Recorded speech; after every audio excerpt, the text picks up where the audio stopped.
Team India star cricketer Shreyas అయ్యర్కు తాను captaincy వహించే జట్లను అలవోకగా ఫైనల్కు చేర్చడం అలవాటుగా మారింది. జూన్ 1న ఐపీఎల్ 2025లో పంజాబ్ కింగ్స్ను ఫైనల్స్కు చేర్చిన శ్రేయస్ 10 రోజులు కూడా తిరగకుండానే మరో జట్టును ఫైనల్కు చేర్చాడు. ముంబై టీ20 లీగ్ 2025లో నిన్న జరిగిన రెండో సెమీఫైనల్లో శ్రేయస్ సారథ్యం వహించిన సోబో ముంబై ఫాల్కన్స్ నమో బాంద్రా బ్లాస్టర్స్ ను మట్టి కరిపించి ఫైనల్కు చేరింది. ఏడాది కాలంలో శ్రేయస్ తాను సారథ్యం వహించిన జట్లను ఫైనల్స్కు చేరడం ఇది 4వసారి. 2024 ఐపీఎల్తో మొదలైన శ్రేయస్ కెప్టెన్సీ జైత్రయాత్ర ప్రస్తుతం జరుగుతున్న ముంబై టీ20 లీగ్ వరకు కొనసాగింది.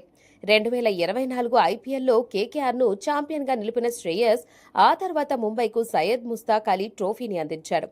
తాజాగా ముగిసిన ఐపీఎల్ సీజన్లో పంజాబ్ను ఫైనల్స్కు చేర్చిన శ్రేయస్ త్రుటిలో టైటిల్ మిస్ కావడంతో రన్నరప్తో సరిపెట్టుకున్నాడు. ఈ ఐపీఎల్ సీజన్లోనే పంజాబ్ కింగ్స్ సారథ్య బాధ్యతలు చేపట్టిన శ్రేయస్ ఆ జట్టును 11 ఏళ్ల తర్వాత ఫైనల్కు చేర్చాడు. శ్రేయస్ తన జట్లను ఫైనల్స్కు చేర్చిన గత 4 సందర్భాల్లో వ్యక్తిగతంగానూ రాణించాడు.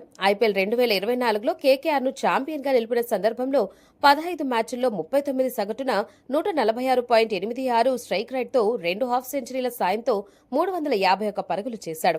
అనంతరం ముంబైకు ముస్తాక్ అలీ ట్రోఫీ అందించిన సందర్భంలో 188.52 స్ట్రైక్ రేట్తో 345 పరుగులు సాధించాడు.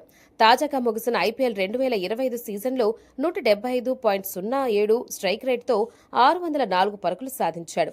ముంబై టీ20 లీగ్లోకి ఆలస్యంగా అడుగుపెట్టిన శ్రేయస్ ఈ లీగ్లో ఫామ్ను ప్రదర్శించాల్సి ఉంది. ముంబై టీ20 లీగ్ సెమీఫైనల్ విషయానికి వస్తే నిన్న జరిగిన మ్యాచ్లో శ్రేయస్ సారథ్యంలోని సోబో ముంబై ఫాల్కాన్స్ నమో బాంద్రా బ్లాస్టర్స్పై 5 వికెట్ల తేడాతో ఘన విజయం సాధించింది. ఈ మ్యాచ్లో తొలుత బ్యాటింగ్ చేసిన బ్లాస్టర్స్ 130 పరుగులకు ఆలౌట్ కాగా శ్రేయస్ జట్టు 14.4 ఓవర్లలోనే లక్ష్యాన్ని ఛేదించింది.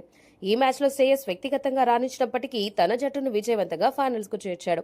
రేపు జరగబోయే ఫైనల్స్లో శ్రేయస్ జట్టు సిద్ధేష్ లాడ్ నేతృత్వంలోని ముంబై సౌత్ సెంట్రల్ మరాఠా రాయల్స్తో అమీతుమీ తేల్చుకుంటోంది. శ్రేయస్ ఈ టైటిల్ని కూడా సాధిస్తే కెప్టెన్గా అతనికి తిరుగే ఉండదు.